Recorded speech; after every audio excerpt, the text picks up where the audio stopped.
Day 2 in Claw ပဲဖြစ်ပါတယ်ဒီနေ့ကတော့ကျွန်တော်ဘယ်သွားမလဲဆိုတာနဲ့ပတ်သက်ပြီးတော့တစ်ချက်လေးစောင့်ကြည့်ပေးကြပါဦးဗျမနက်စာကိုတော့တောင်တန်းနေဝင်းရထားတဲ့စားတောင်းဆိုင်တစ်ခုမှကျွန်တော်အနေနဲ့တုံဆောင်ခဲ့တယ်ရှမ်းခေါက်ဆွဲစားခဲ့တယ်ဗျအရသာလည်းကောင်းသလို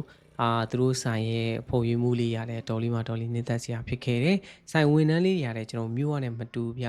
စကားပြောဆိုပုံကစအတော်လေးယဉ်ကျေးတာနဲ့ကျွန်တော်စားရတဲ့အခါမှာအတော်လေးမှအရသာရှိတဲ့အပြင်သူတို့ပြောတဲ့အတန်ကလည်းကျွန်တော်နှုံဝင်ချိုးစေတယ်ဗျအခုကတော့မနက်ဆက်စားပြီးပြီမနက်ဆက်စားပြီးတော့ကျွန်တော် glow ဆက်သွားမယ် glow ကတော့နောက်45မိနစ်လောက်နေတော့ရောက်ပြီဗျ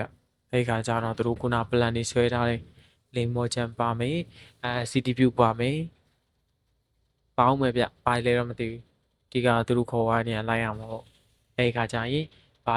ပါမလဲဆိုတာနဲ့ပတ်သက်ပြီးတော့ကျွန်တော်အသေးစိတ်လေးပြောပြပေးပါမယ်ဆက်လက်စောင့်ကြည့်ပေးပါအောင်ဗျကလောကိုသွားတဲ့လမ်းတစ်လျှောက်မှာကျွန်တော်မြင်ရတဲ့ရှူခင်းတွေ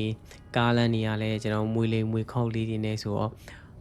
အိတ်ဖို့တော့မေးတဲ့အထိကိုကျွန်တော်အနေနဲ့ရှူခင်းပေါ်မှာလုံးဝနှစ်သက်သွားမိတယ်ကျွန်တော်တကယ်တကယ်လှတဲ့ကျွန်တော်ရှူခင်းတွေကိုဒီလိုမျိုးတောင်ပေါ်ဒေသတွေမှာအဓိကအားဖြင့်မြင်တွေ့ရတယ်လို့ပဲကျွန်တော်ကတော့ယုံကြည်တယ်အဲ့ဒီအတွက်ကြောင့်လဲတောင်ပေါ်တက်တဲ့အခါမှာကျွန်တော်တခြားဘာမှမလုပ်ဘဲနဲ့ရှူခင်းတွေကိုပဲကျွန်တော်အနေနဲ့အပြေးခံစားဖြစ်တယ်ဗျကျွန်တော်အနေနဲ့ကလောမြို့တွေကိုဝင်လာတဲ့အခါမှာမနက်က8နာရီခွဲလောက်ဖြစ်နေပြီဆိုတော့ကလောမြို့ထဲမှာတော့အရင်အေးနေတာမျိုးတော့ကျွန်တော်အနေနဲ့မခံစားဘူးခုနကကျွန်တော်မနက်စာစားခဲ့တဲ့နေရာမှာတော့အေးတဲ့တံကိုကျွန်တော်အနေနဲ့ခံစားခဲ့ရတယ်အဓိကပြောမယ်ဆိုရင်အရင်ရန်ကုန်ဆောင်းလိုမျိုးပေါ့ဗျအရင်ရန်ကုန်ဆောင်းကတော့ကျွန်တော်မနက်မိုးလင်းပြီဆိုတာနဲ့ကျွန်တော်ပါဇက်ကနေပြီးအငွေထွက်တဲ့ထိကျွန်တော်အေးတဲ့တံကိုကျွန်တော်ခံစားခဲ့ရတယ်အဲ့လိုပုံစံမျိုးကိုကျွန်တော်အနေနဲ့ခုနမနက်စာစားတဲ့နေရာမှာတော့ခံစားခဲ့ရတယ်ဗျကလောမြို့တွင်းမှာတော့ဒီ8နာရီခွဲလောက်ဆိုတော့အရင်တော့အင်းနေတဲ့ခံစားချက်မျိုးတော့မခံစားခဲ့ရဘူးဗျလိမ္မော်ချန်တော့ရောက်လာခဲ့ပြီ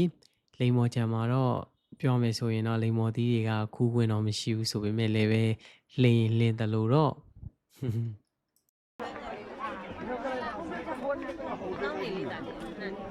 ဟိုဒီကတော့တက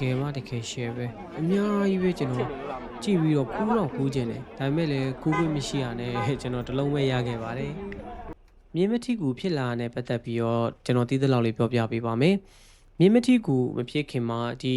ဂူကြီးရဲ့ဘေးနားမှာရွာကြီးတရွာရှိတယ်ထိုရွာကြီးမှာရှိနေတဲ့ကောက်ပဲတင်းနံတွေကိုကျွန်တော်ခွန်အားပလကြီးမာတဲ့ညီးလေးကောင်ကခဏလာစားတော့တယ်အဲ့ဒီခါမှာရွာသူရွာသားကြီးရတဲ့ထိုမြင်းတွေကိုမောင်းထုတ်ဖို့အတွက်သူတို့မှလည်းလုံလောက်တဲ့ခွန်အားမရှိဘူးအဲ့ဒီခါမှာအနော်ရထာမင်းကြီးစီကိုသူတို့ဘက်ကနေပြီးတော့အကူညီသွားတောင်းတယ်အနော်ထာမင်းကလည်းသူ့ရဲ့အားကိုးရတဲ့သူရဲ့ကောင်လေးဦးကိုထိုမြင်းတွေကိုဖမ်းဖို့အတွက်အစင်လွတ်လိုက်တယ်အဲ့လေးဦးကကျက်စစ်သားညာဦးဖီးငလုံးလက်ဖက်ရဲ့ငထွေးယူတို့ဖြစ်တယ်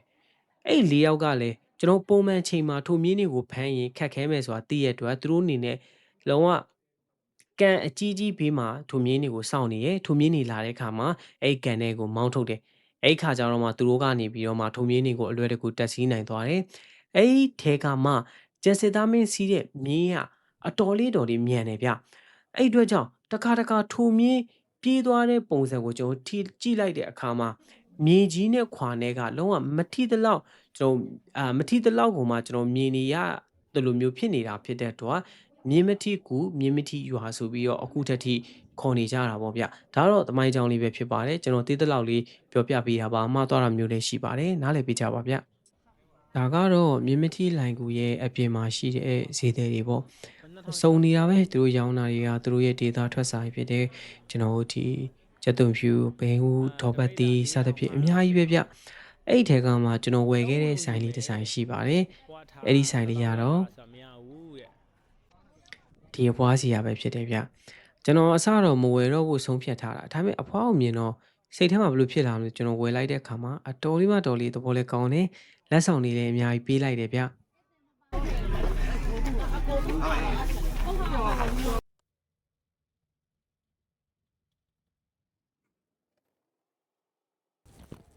နောက်ထပ်တနည်းကတော့ကျွန်တော်ပြိုက်တောင်ပဲဖြစ်ပါတယ်ပြိုက်တောင်ဆိုပေမဲ့လည်းပဲကျွန်တော်ကတော့ပြိုက်တောင်တော့မရောက်ဖြစ်ဘူးမရောက်ဖြစ်ဘဲနဲ့မှသူ့ရဲ့ဆန့်ကျင်ဘက်ဖြစ်တယ်ကျွန်တော်ယထာသွားတဲ့နေရာပေါ့အဲ့နေရာကတော့ကျွန်တော်ကလောရောက်တိုင်းအမြဲရောက်ဖြစ်တယ်ရောက်ပြီးတော့လည်းကျွန်တော်ဓာတ်ပုံတွေရိုက်ဖြစ်တယ်ဗျ လူကတော့အတော်များတယ်ဆိုးတာကဘာလဲဆိုတော့အဲ့လိုမျိုးကျွန်တော်ကြာပန်းအခင်းကြီးကိုကျွန်တော်တပ်ပုံဝင်ရမယ်ဆိုရင်တော့ဝင်ချင်းပေးလိုက်ရတာတခုပါပဲဗျ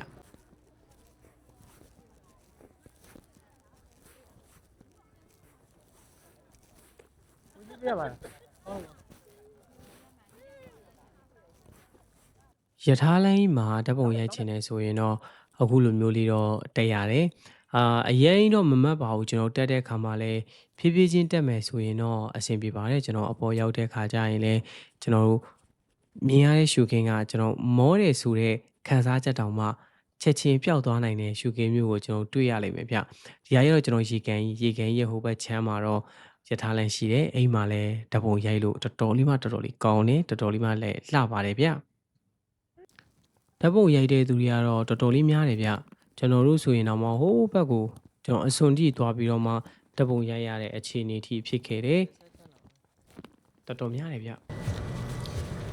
အခုကတော့ကျွန်တော်နေကင်းထမင်းစားနားပြီးနားပြီးတဲ့အခါမှာဟိုတယ်ပြန်လာမယ့်ဟာကိုကျွန်တော်ဒီဟိုတယ်က check in 2 နာရီမှပေးဝင်မယ်ဆိုတော့ကျွန်တော်ကြားမှာအချိန်2 နာရီလောက်ကပို့နေတယ်အဲ့ဒါကိုသူတို့ကနေပြီးတော့အစားကဟိုတယ်မှာနားပြီးတော့မှသွားမယ်2 နေရာဖြစ်တယ်ကျွန်တော်ဒီနာရီစင်းနဲ့ပူတာကိုသူကအခုသွားမယ်တဲ့သွားပြီးတော့မှဟိုတယ်မှာပြန်လာမယ်ဆိုပြီးတော့ပြောမယ်ဆိုတော့ကျွန်တော်တို့လက်ရှိပုံအားတွေကတော့မရှိတော့ဘူးဒါပေမဲ့လေဒီလိုဖြစ်သွားတယ်ဆိုတော့လေရှိအားလေးနဲ့ဓာတ်ပုံလေးရိုက်ရမှာပေါ့ဗျာကျွန်တော်လည်းဗီဒီယိုလေးတွေတေချာလေးရိုက်ပြီးတော့တင်ပေးပါမယ်စောင့်ကြည့်ပေးပါဦးဗျာ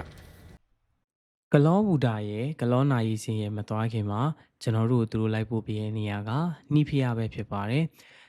ဒီနှီးဖျားကဘယ်လိုပုံစံမျိုးရှိလဲဆိုတော့ပုံစံမျိုးဆိုတာထက်သူ့ရဲ့တလေးလေးကိုကျွန်တော်အရင်သဘောကျတယ်ဗျဘယ်လိုပုံစံလဲဆိုတော့နှီးဖျားကိုလာဖူးတဲ့ဖျားဘူးခီးသွားတွေကိုသူတို့ဘက်ကနေပြီးတော့ပြန်ပြီးအခမ်းတာကလက်ဖက်နဲ့ပြန်ပြီးတော့အခမ်းတာဗျတော်တော်လေးဒီဘယ်လိုပြောမလဲပီတိဖြစ်စရာလေးပေါ့ဗျကျွန်တော်တို့လက်ဖက်ကြိုက်တဲ့သူတွေကတော့ကွက်တိပဲဖျားလဲဖူးရင်ကျွန်တော်လက်ဖက်လေးစားရင်ပေါ့တော်တော်လေးပီတိဖြစ်စရာလေးဖြစ်သွားခဲ့ပါတယ်အစားကတော့ကျွန်တော်တို့ဒီဂလောနာရီစင်ကိုဝင်ပြီးတော့မှကျွန်တော်ပူတာဝင်မယ်ဆိုပြီးလှုပ်ထားတယ်ဆိုပေမဲ့လည်းပဲဂလောနာရီစင်ရဲ့ကျွန်တော်တို့ဒီပြောမယ်ဆိုရင်ညာဘက်ချမ်းမှာရှိနေတဲ့ပန်းချန်ထဲမှာကပန်းပွဲတော်လုံနေတာဆိုတော့ကျွန်တော်တို့သွားတဲ့ကားကရက်ရတာလုံးဝအဆင်မပြေဘူးအဲ့ဒီအတွက်ကြောင့်ကျွန်တော်တို့ဒီနိုင်စင်ကိုမဝင်ခဲ့ရဘူးမဝင်ခဲ့ရဘဲနဲ့ကျွန်တော်ကလောဘူတာကို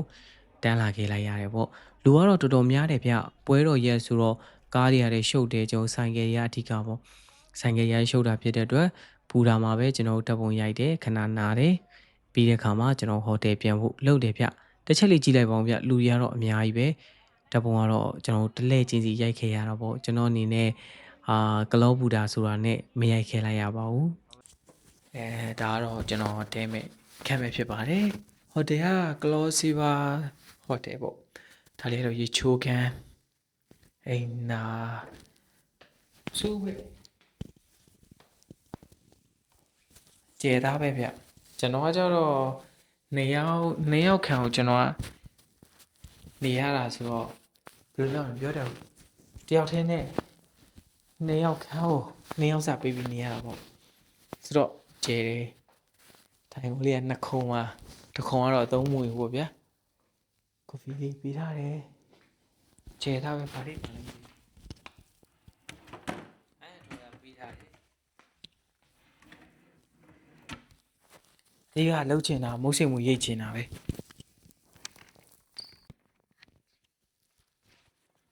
ဒါလေးကတော့ကျွန်တော်ခံမြင်ရတာသုံးလားဟိုမှာခိုစုံတွဲအဲ့လဲမိုက်တယ်ဗျ